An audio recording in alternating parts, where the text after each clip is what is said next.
Once upon a time, in a small village nestled beside a wide winding river, there lived a humble fisherman named Kofi. Kofi was not the richest man in the village, nor was he the strongest or the most famous. But he had a heart as vast as the ocean and a kindness that touched everything he met. Every morning, before the sun rose, Kofi would walk to the riverbank, cast his net into the water, and whisper a prayer to the spirits of the river. "Thank you for your gift," he would say. "May I always share them with those in need." The river was not just a source of fish for Kofi, it was his friend. He knew its currents, its secrets, and its mood. Sometimes, the river would be calm and gentle, its surface smooth like glass. Other times, it would roar and churn, as if it's angry at the world. But no matter what, Kofi respected the river and never talked more than he needed. One day, something extraordinary happened. It was a morning like any other. The sun was just peeking over the horizon, painting the skies in shades of orange and pink. Kofi stood knee-deep in the river, his net ready. But as he cast it, the river began to behave strangely. The water, usually clear, started to shimmer with a golden light. Tiny bubbles rose to the surface, and a soft melodic hum filled the air. It was as if the river itself was singing. Kofi froze. He had never seen anything like this before. His heart pounded in his chest as he watched the water swell and dance. Suddenly, the humming grew louder, and from the depths of the river emerged a figure so beautiful it took Kofi's breath away. It was a woman, but not an ordinary woman.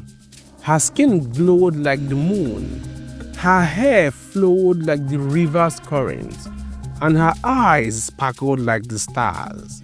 She wore a dress made of water, shimmering and flowing with every move she made.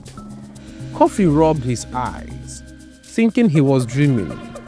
But the woman was real, and she was looking straight at him. Who are you?" Kofi stammered, his voice trembling. The woman smiled gently, her voice as soft as a breeze. "I am Naya, the spirit of this river. I have watched you for many moons, Kofi. Your kindness has touched my heart. You share your catch with those in need, and you always thank the river for its blessings. For this, I have chosen you." Kofi's heart raced. "Chosen me? For what?" Naya's smile widened. "To be my husband." Kofi couldn't believe his ears. A river spirit wanted to marry him? He was just a simple fisherman. But before he could respond, Nia reached out her hand. "Come with me, Kofi. I will show you a world beyond your imagination." Kofi hesitated. He looked back at his village, at the life he has always known. But something in Nia's eyes called to him, something deep and powerful. Slowly, he took her hand. As soon as their hands touched, the world around them changed. The river opened up, and they were pulled into its depths. Kofi expected to feel water filling his lungs, but instead, he found he could breathe easily. They swam deeper and deeper until they reached a magnificent underwater palace. It was made of coral and pearls, glowing with a soft ethereal light. Nia led Kofi inside the palace, where he was greeted by other river spirits. They sang and danced, celebrating the arrival of their new guest. Kofi was given a room filled with treasures, gold, jewels, and garments made of the finest silk.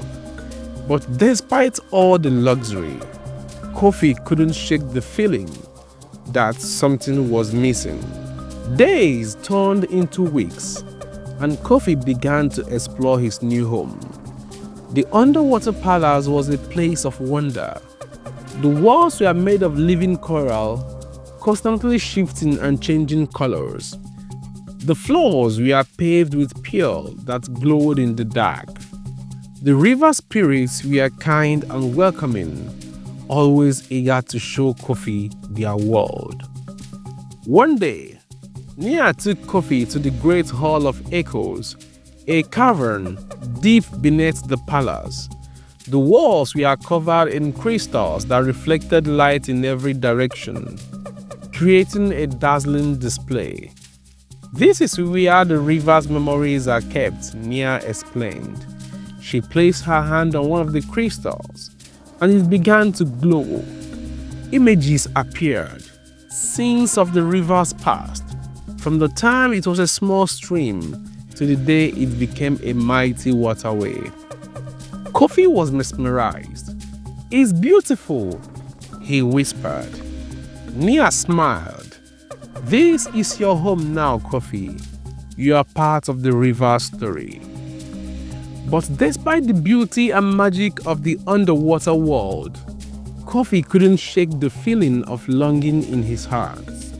He missed the simple joy of his old life, the smell of fresh caught fish floating over a fire, the sound of his neighbors laughing as they shared stories under the stars, and the warmth of the sun on his face. One day, Nia announced that the river spirits would be celebrating the Festival of Lights, a grand event held once every 100 years. The entire underwater kingdom was abuzed with excitement. The spirits decorated the palace with glowing seaweed and crafted lanterns from jellyfish. The fish wore tiny ornaments, and even the turtles joined in the festivals, carrying banners on their shells.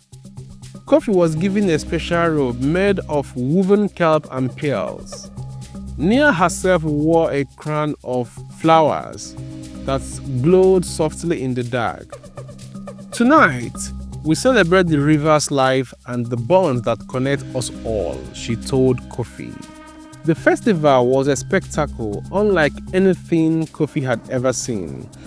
The spirits danced in swirling patterns, their movements creating ripples that shimmered with light. The fish swam in synchronized formations, their scales reflecting the color of the lanterns. Even the river itself seemed to come alive, its currents carrying the music of the spirit to every corner of the underwater world. But as Kofi watched the festivities, he couldn't help but feel like an outsider. The spirits were kind to him, but he was not one of them. He was a human, a creature of the land, and no matter how much he tried to fit in, he knew he did not belong. One night, as Kofi wandered the palace garden, he came across a patch of whispering reeds. These reeds were special. They carried the voices of the surface world, allowing the river spirits to hear what was happening above. Kofi knelt down beside the reeds and listened. He heard the laughter of children, the chatter of villagers, and the familiar sound of his old life. Tears filled his eyes as he realized how much he missed his home. Just then, Nia appeared beside him. "Why do you cry, my love?" she asked softly. Kofi wiped his tears. "I miss my village, Nia. I miss the people I left behind.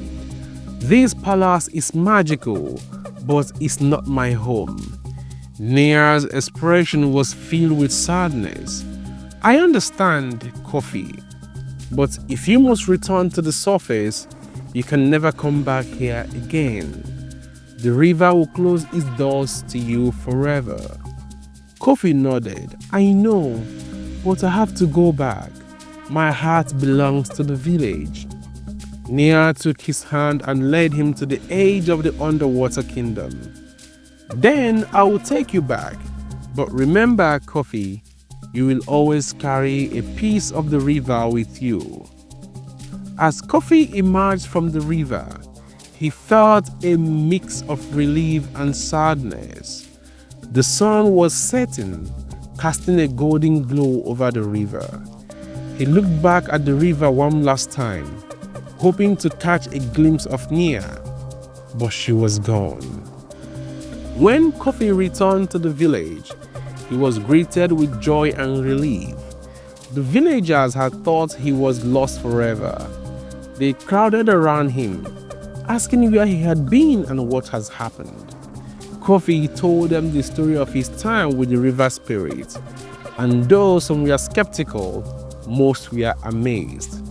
From that day on, Kofi continued to fish in the river, but he always felt a deep connection to the river. He would often sit by the riverbank, staring at the surface, remembering his time with Nia, and though he never saw her again, he knew she was always with him, watching over him. Years passed, and Kofi grew old. He became a respected elder in the village, known for his wisdom and kindness. He often told the story of the river spirits to the children, teaching them to respect the river and all its creatures. One day, as Kofi sat by the riverbank, he felt a familiar presence. The water began to shimmer, and a soft melodic hum filled the air.